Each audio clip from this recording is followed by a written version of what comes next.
Assalamualaikum warahmatullahi wabarakatuh. Salam jumpa lagi dulur-dulur, salam sehat. Saat ini kita sedang berada di makam Adipati Terung, tepatnya di Krian, Sidoarjo, Jawa Timur. Jadi Adipati Terung ini memiliki nama Raden Kusen atau Raden Husen atau Raden Kinsan. Jadi ini makam yang cukup bersahaja, dulur, makam dari beliau.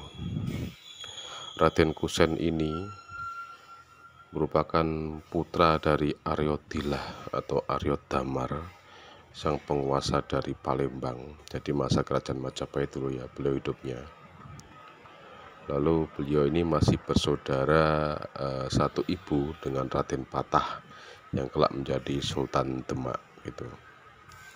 Dan ibunda dari Raden Kusen ini adalah Siu Banji, selir dari Raja Brawijaya kelima atau Raja Brawijaya terakhir, yang pada waktu kondisi hamil karena kecemburuan dari sang permaisuri, akhirnya Siu Banji diberikan kepada Aryo Damar yang pada waktu menjabat Adipati Palembang. Nah, ketika diberikan kepada Aryo Damar itu, Siu Banji dalam kondisi hamil. Nah, setelah Siu Banji hamil, beliau melahirkan, diberi nama Raden Bagus Hasan atau yang kelak menjadi nama Raden Patah gitu ya. Setelah beliau melahirkan Raden Bagus Hasan, akhirnya Siu Banji dinikahi oleh Aryo Damar atau Aryo Dilah, dan dari pernikahan tersebut lahirlah Raden Husen atau Raden Kusen. Dan kedua bersaudara ini ketika menginjak remaja, mereka pergi ke Jawa dan sempat berguru di Sunan Gunung Jati di Cirebon gitu ya. Dan Raden Kusen ini menikah dengan Nyai Mertasari, memiliki dua putra, yaitu yang pertama Raden Surodirejo yang akhirnya menjabat menjadi Adipati Palembang. Lalu yang kedua Raden Santri atau disebut juga Pangeran Aryo Kesumo Cirebon gitu ya. Nah, setelah dirasa cukup berguru di Sunan Gunung Jati, akhirnya Raden Kusen mengabdi ke kerajaan Majapahit. Nah, dalam mengabdi di kerajaan Majapahit ini, Raden Kusen diberi tanah di daerah Terung gitu ya, yang sekarang menjadi wilayah sekitaran Krian, Sidoarjo.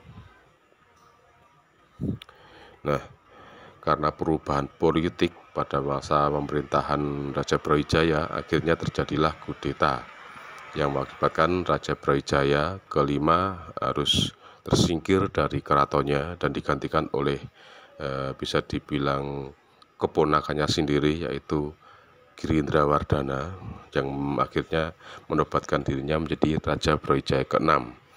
Dan akhirnya ibu kota Majapahit dipindah dari Trowulan ke Daha. Dan pada masa itu pun Raden Kusen masih setia kepada Majapahit, jadi masih mengabdi kepada Girindrawardhana. Nah, setelah mengetahui pergolakan politik di Majapahit, karena Raden Patah merasa bahwa beliau lebih berhak menggantikan tahta dari sang ayah, yaitu Raja Brawijaya kelima, atas dukungan Wali Songo, terjadilah penyerbuan Raden Patah atau Demak ke Majapahit yang pada waktu itu sudah berpindah ibu kotanya di Daha. Dan terjadilah pertempuran antara pasukan Majapahit dengan pasukan Demak, yang pasukan Demak pada waktu itu dipimpin oleh Sunan Ngutung, sedangkan pasukan Majapahit dipimpin oleh Raden Kusen. Dan pada pertempuran tersebut dimenangkan oleh Raden Kusen dengan terbunuhnya atau gugurnya Sunan Ngutung karena tertancap tombak milik Raden Kusen. Lalu pada masa berikutnya terjadi pertempuran kedua antara pasukan Demak dengan pasukan Majapahit. Kali ini pasukan Majapahit yang desak sehingga kalah dan mundur. Akhirnya Majapahit bisa dihancurkan dan Raden Kusen pun sempat melarikan diri ke Blambangan. Dan akhirnya singkat cerita Raden Kusen menyerahkan diri ke Demak dan diampuni oleh Raden Patah yang masih saudaranya, dan akhirnya beliau dikembalikan lagi ke Terung dan menjadi penguasa Terung, dan akhirnya beliau wafat di Terung gitu ya. Dan ini adalah merupakan makam dari beliau, Telur.